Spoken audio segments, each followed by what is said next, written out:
Muy buenas noches, hoy vamos a ver uno de los nuestros refranes, Santa Lucía, 13 de Aviento.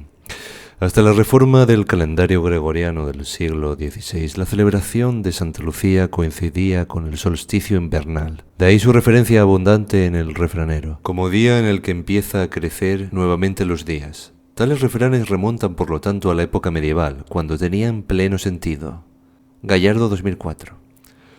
El día de Santa Lucía gasta la vieja el día de la cama a la cocina. El día es tan breve, en lo que se refiere a horas de luz, que apenas puede hacerse más que comer y dormir. Otro de los refranes: el día Santa Lucía crece tanto el día como la vieja espurre el pía.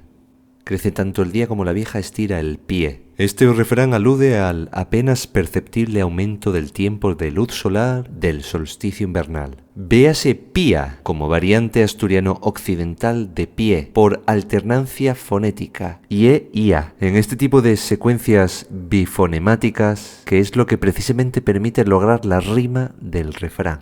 Otras variantes o versiones de sentido equivalente: el día de Santa Lucía estira la viecha al pía, asturiano suroccidental. Per Santa Lucía estira la pata la vieja, pero non el día. Esta versión puntualiza el hecho de que, en realidad, los días no crecen por Santa Lucía, pues esta celebración ya no coincide con el solsticio de invierno. ¿Qué te parecen los refranes de Güey?